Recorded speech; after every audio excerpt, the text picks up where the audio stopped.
of the child.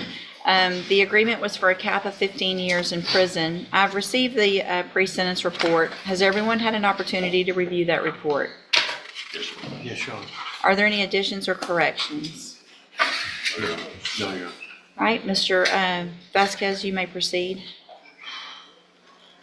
Well, Judge, you already know what I'm going to plead for. The mom was 21 when this occurred, when the girl was not yet 17. She was 6 or 7 months shy of 17. It was very stupid and irresponsible and hormonally insane. I don't know if he's been living underneath a rock or what for the last 5 years, but he should know someone that age cannot consent.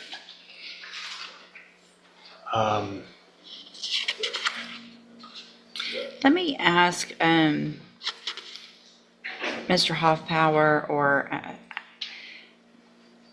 what I have read in the pre-sentence report, and there's no statements of interested parties, and so the victim or family, no one responded to this. What I'm reading is that the girl I guess here's my question. I don't see any allegations that this was not consensual.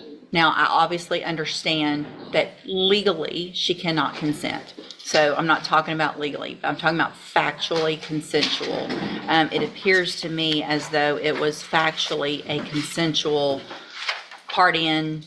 They actually reached out, the girls, to Mr. Blackwell, if I'm correct. Go see alcohol, want to party, and all the things happened consensually, factually. Am I correct on that? That's the understanding. Now, if we go by just the defendant's account, which is in the PSI. But we don't have another account. And so if we don't have another account, then I guess my question is, why are we even talking about, and let me tell you something, Mr. Blackwell, what you did was absolutely stupid.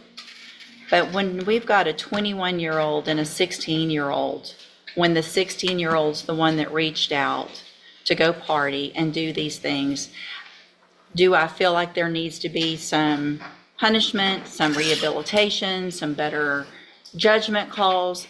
1000%. Do I feel like I'm going to send this young man to prison for that? I mean, Mr. Hoffpower, is that what you're asking? Your Honor, we just, with the cap, and all we have, I can't speak to why they did not respond to probation. We were ready for trial. If you remember this case, we brought this to, we were ready to go to trial. Right. And so when we notified them about when the sentencing was. Now, the account by the defendant is, there's still no attrition in regards to whether or not that they can't consent, even when he knows she can't consent, he acts like it was what the court's acting like it was. He picked up someone and didn't check with her how old she was. And it seems to me that he's not acting like he did something wrong. It's just, I just picked up a girl off of Instagram and brought him out to party. And I don't see where there's any, acknowledgement of guilt in this, and I believe we're here, he pled guilty. Well, he pled guilty and could go to prison for 15 years, so that's some acknowledgement, I would think. Now, also included in this, Judge, is the court has received. I have that, and I'm going to get to that in just a minute. As to the other, I can't speak to, we've given them notice to when the hearing is, and they've been called by probation. Okay. And that was the plea, was the cap to avoid a trial. So that's what happened. And the court, the state is just leaving it for the court to make that decision. We're not arguing forcefully for prison time, or just leaving it at the discretion of the court? I mean, no matter what, Mr. Blackwell now is going to have to register as a sex offender, going to have to go through treatment, all that stuff is going to be out there. And I don't want anyone to think that what I'm saying is that, Mr. Blackwell, that I think what you did was okay in any way, because it's not. I just don't think this is the case and this is the set of facts, unless there's something else that I'm missing for some lengthy prison sentence, when, you know, we're not talking about a 12 or a 13-year-old. We're talking about someone that was almost legally able to consent, reaching out. And I think the court needs to know there is one other factor that adds to this, that videos of this act were posted online. So a 16-year-old in sexual acts were posted Right. online in this case. But who did that? That is wasn't something that was to be proven whether or not, who posted It was what, posted. and yeah.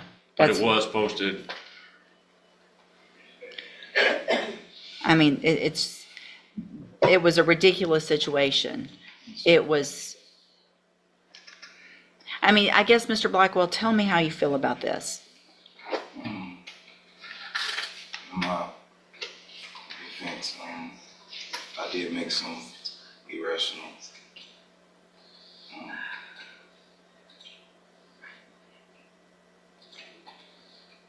behavior. I should have been more level-headed about the situation.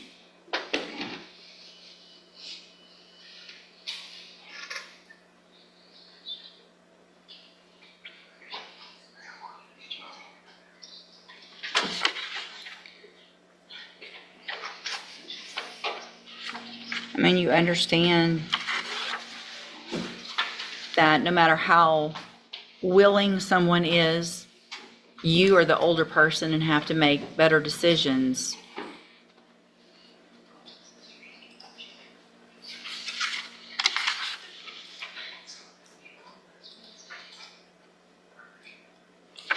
So tell me what's been going on in jail. Looks like we have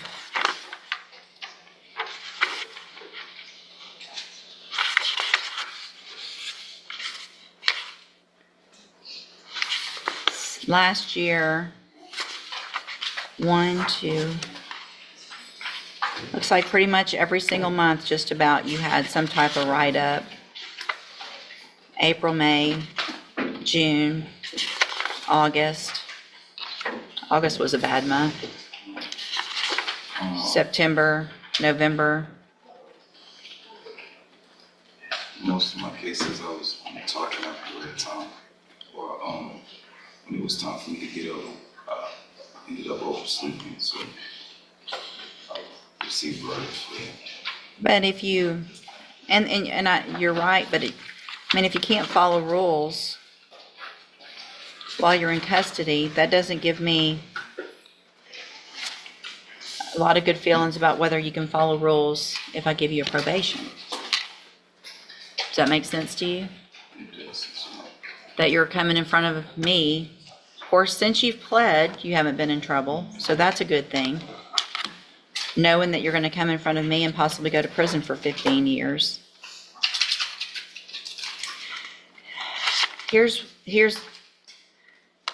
I mean, I think I've explained my position and why I have this position.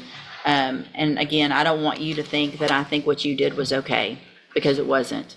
But because of the situation and because of the ages of everyone, and because that there is absolutely no evidence that this was factually not consensual, what I'm going to do today, Mr. Blackwell, is I'm going to find that you entered your plea of guilty freely and voluntarily. I'm going to find sufficient evidence to find you guilty. But today I'm going to defer all proceedings and place you on probation for a period of 10 years. You are going to pay a $1,000 fine. You're going to follow all of the rules and conditions of probation, which means being on the sex offender caseload. You will have to register as a sex offender. And you will have to, you're not going to be allowed to have social media, at least for some amount of time, until I say so.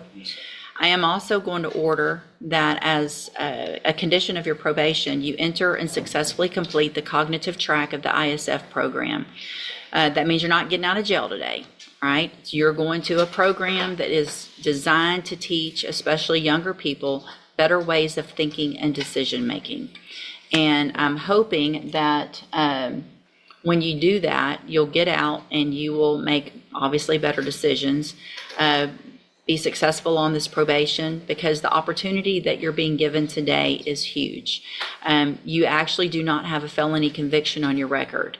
And I'm not doing that for you. I want that clear to everyone. The reason I'm giving you a deferred probation is because if you violate that cap of 15, it's off the table.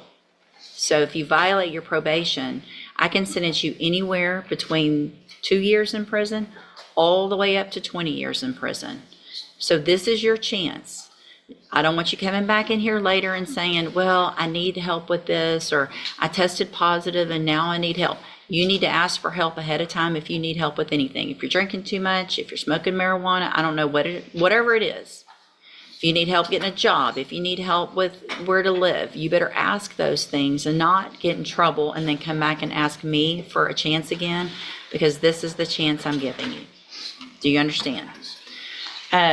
I do need y'all to do, before you leave, I'm going to hand you a trial court certification that shows this was an agreement I followed, and so you've waived your right to appeal. Y'all did not fill out the sex offender registration paperwork. You're going to need to go over some paperwork before you leave the courtroom today and sign it. Mr. Vasquez will go over that with you. It explains the process of sex offender registration requirements. It's very important that you do that correctly for two reasons. One, it's part of your probation that you have to register as a sex offender. Two, it's the law that you have to register. And if you don't, not only will your probation potentially be revoked, you'll also have another felony offense. It's that serious. So that's to protect the community, so that I feel better about what I've done today and that everybody knows that you're doing what you're supposed to be doing. Do you understand? All right, here's that certification. If y'all will get that other done before he leaves the courtroom, please. Thank you, Judge. All right. Thank you. Give everybody just a minute to get up here.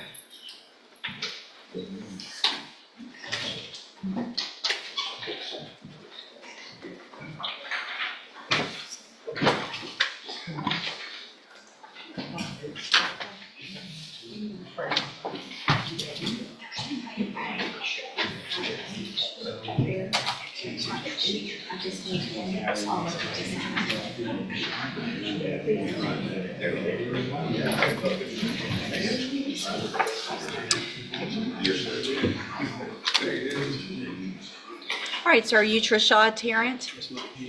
And this is 24 DCCR 1217. And Mr. Brewer, will your client waive the formal reading of the indictment? We will, Your Honor. Mr. Mr. Cook, by the way. Mr. Cook, I'm so sorry. There's. Mr. Brewer was the guy that's actually on duty. He's on Gotcha. vacation. Thank you, Mr. Cook. And Mr. Tarrant, before we get started, I'm going to make sure that we're all on the same page. I know the clerk had you swear in, but she said that you didn't answer out loud, so I want to make sure we are all clear, that the record's clear. So the best you can, would you please raise your right hand for me? Do you swear or affirm the testimony you're going to give in this hearing will be the truth, the whole truth, and nothing but the truth? Yes, ma'am. Thank you, sir. And it looks like in cause number 24-1217, the state has elected to proceed on the lesser included offense of the first-degree felony murder, and that's from May 21st of 2021. And how do you plead to that charge? Guilty. Are you pleading guilty freely and voluntarily? Yes, ma'am. And are you pleading guilty because you actually did what they've charged you Yes, with? ma'am. I have here on the computer some documents that have your signature on them that the state's marked as exhibit number 1. Before you signed these, did you go over them with Mr. Cook? Yes, ma'am. And do you fully understand them? Yes, ma'am. And do you understand, if I follow the agreement that you made with the district attorney, that you'll be waiving or giving up any right, or not the district attorney, the state's attorney, that you'll be waiving or giving up any right to appeal? Yes, ma'am. And it looks like the agreement, is that an 8 or a 0? Is it 20? 20 years, Your Honor. Okay. The pins are, make it a little bit funny. Could you please get the two and put an A? I got, yes, sir. Makes a Yes, little sir. bit of difference. Yes, sir. And so you understand if I follow this agreement, you're waiving any right to appeal? Yes, ma'am. Also, sir, do you understand if you're not a U.S. citizen, that a plea of guilty or no contest may result in your deportation, exclusion from admission to the country, or denial of naturalization under federal law? Yes, ma'am. State tenders number one. No objection, Judge. It's admitted. Is there any evidence that Mr. Tarrant is not competent? No, Your Honor. All right, sir, I'm going to find that you entered your plea of guilty freely and voluntarily. Find that you're mentally competent and you understand the nature and the consequences of that plea. Find sufficient evidence to find you guilty, and at this time, find you guilty of the first-degree felony offense of murder. Sentence you in accordance with your agreement to a term of 20 years in the institutional division of the Texas Department of Corrections. You do receive credit on that sentence for any time that you've been in custody that the law gives you the right to receive. That will run consecutive to cause number 16808 out of Van Zant County, Texas. I am going to hand you in just a second the trial court certification that shows this was an agreement that I followed, and so you have waived your right to appeal. You are also going to be handed a written admonishment regarding your ineligibility to possess a firearm or ammunition. Okay. I'm required to read this to you. Because of the judgment entered against you, you're ineligible under Texas law to possess a firearm or ammunition.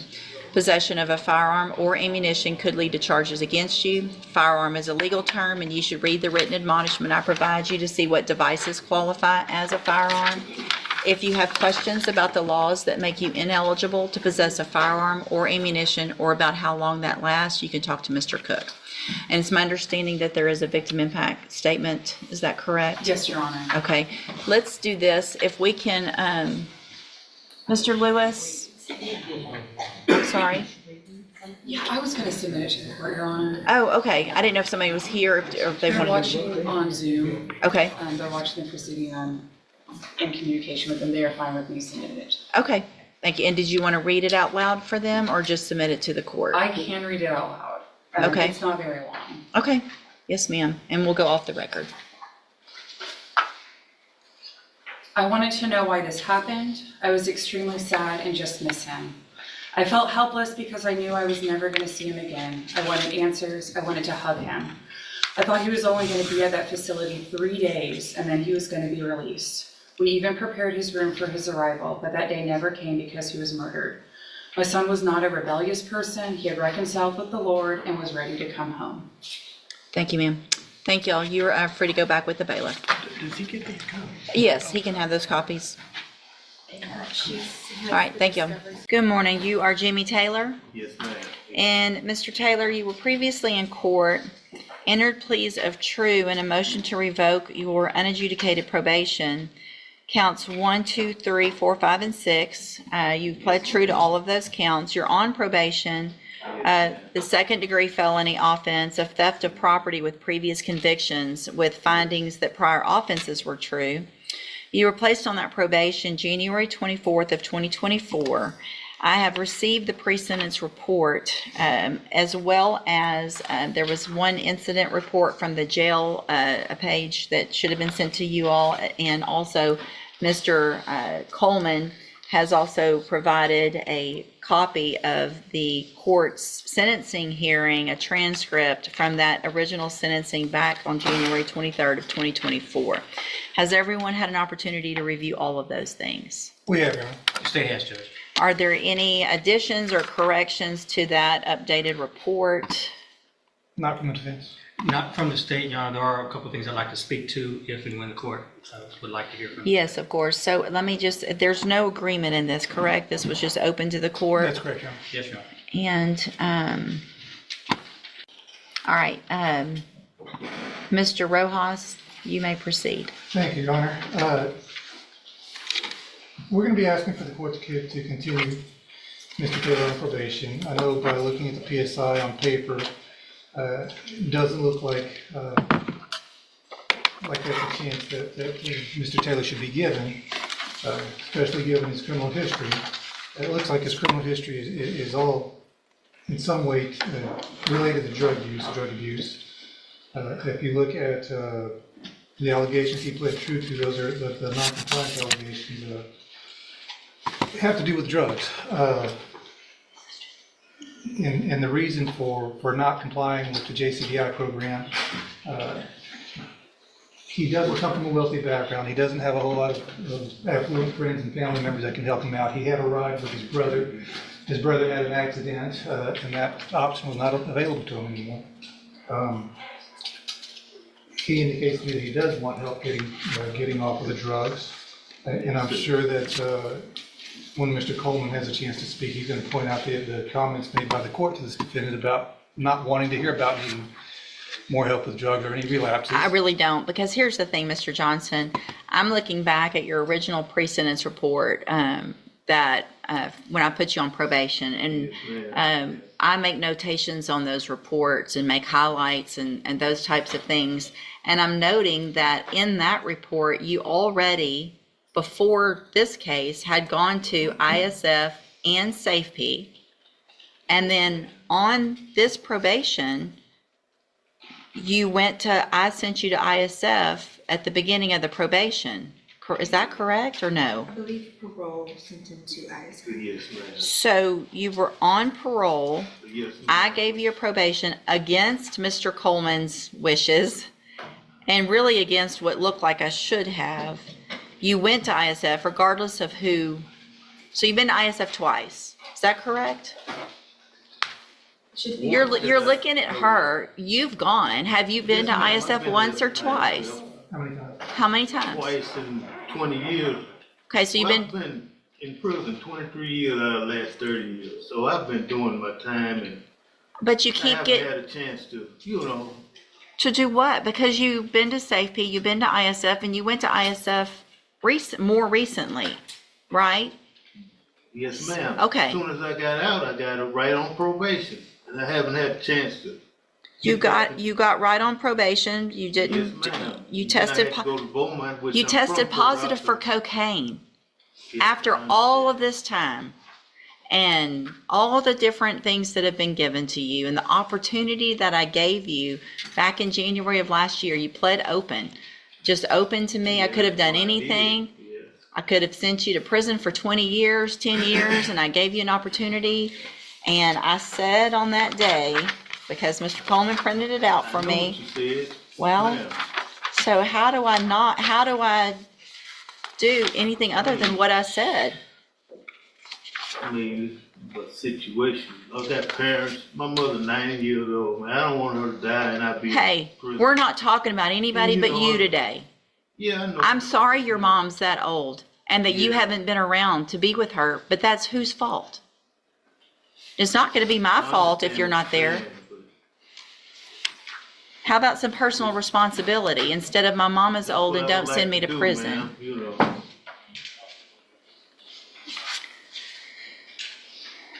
Judge, what I was saying about this. Go ahead. He was warned about not coming back, and the court didn't want to hear about a relapse, but I don't know that this is really a relapse. He never really got the help.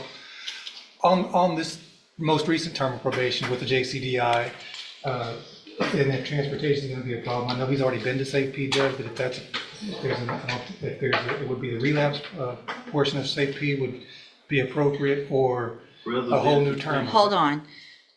So if I'm reading this, I want to know when he went to ISF this last time. Parole sent him when, because the way I'm reading is you were released from ISF and started JCDI August 6th of 2024. So I put you on probation in January, and between January and August, you went to ISF last year. Is that correct or no? Parole sent him to ISF because of this new charge. Okay. So when was that? He was in custody in Jefferson County, Mhm. and then from custody. Went straight there. parole, So I placed you on probation, you never got out, you went and got help at ISF. Okay, all right, anything else?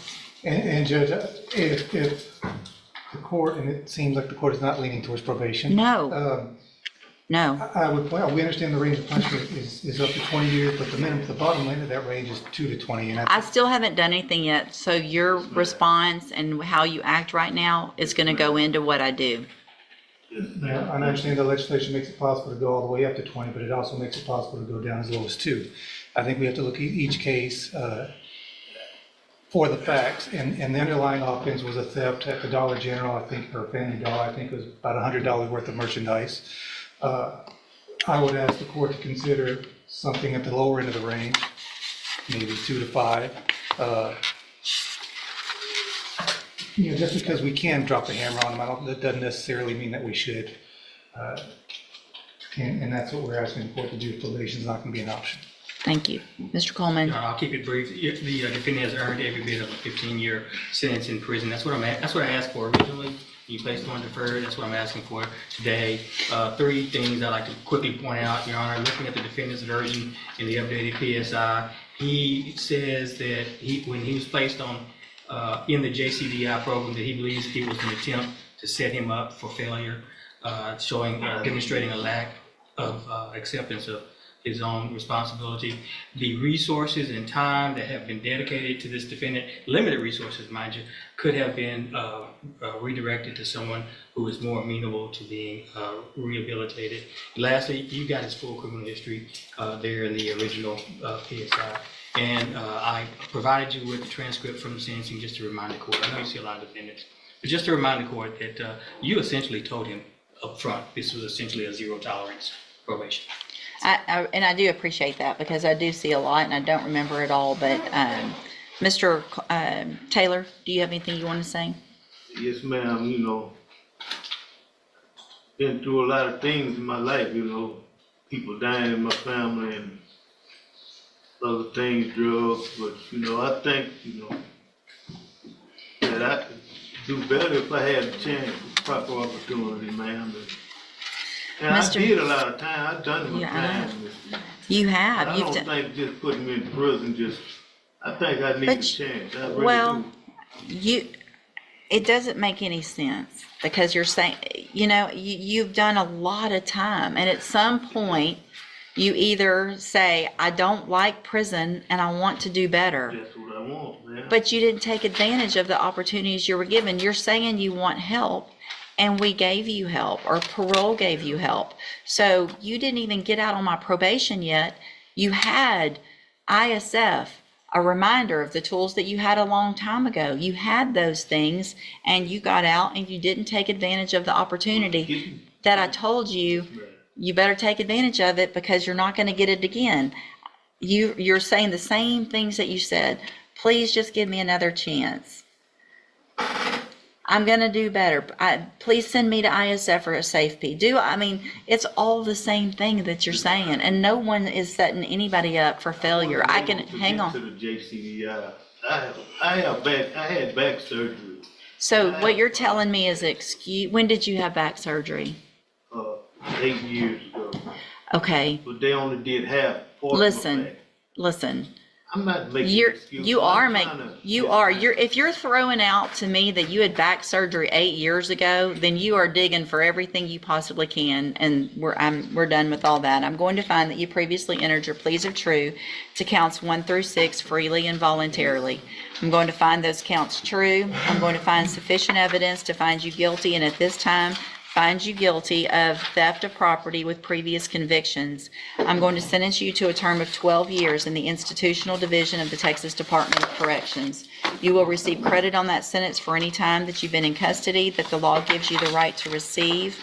I'm going to hand you trial court certification that shows this was not an agreement. You do have some limited rights to appeal. You can talk to Mr. Rojas about that. I'm also going to hand you a written admonishment regarding your ineligibility to possess a firearm or ammunition. Because of the judgment entered against you, you're ineligible under Texas law to possess a firearm or ammunition. Possession of a firearm or ammunition could lead to charges against you. Firearm is a legal term, and you should read the written admonishment I provide you to see what devices qualify as a firearm. If you have any questions about the laws that make you ineligible to possess a firearm or ammunition, or about how long that lasts, you can talk to Mr. Rojas. Y'all need to sign that, and he'll give you a copy of it. Thank you. Thank you, ma'am, for being here.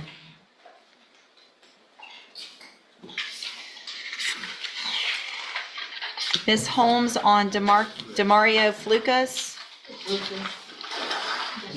That's it, whatever. misdemeanor 12 years. Hey, come back, Mr. Taylor, come here. Let me tell you something. I still have jurisdiction over your case. So any disrespect that you show me right now, I can add years to that number. Is that what you would like to do? I do think it's fair. It doesn't matter that it's a misdemeanor. You keep doing it over and over. Go back with the bailiff. And you probably should keep your mouth shut this time. This courtroom hearing highlights the balance judges must maintain between accountability, rehabilitation, and public safety. Throughout the proceeding, the court carefully reviewed the defendant's criminal history, prior opportunities for rehabilitation, and repeated violations of probation. The judge emphasized that probation is a privilege rather than a right, explaining that previous chances had not resulted in meaningful change. Instead of focusing on emotion alone, the court based its decision on documented evidence, repeated noncompliance, and the need to protect the community while promoting respect for the justice system. The sentence ultimately reflected the court's assessment that continued violations carried serious legal consequences. This case serves as an example of how judges evaluate patterns of behavior, personal responsibility, and the effectiveness of prior interventions when determining an appropriate sentence, while reminding viewers that every legal case is decided on its own unique facts and applicable law.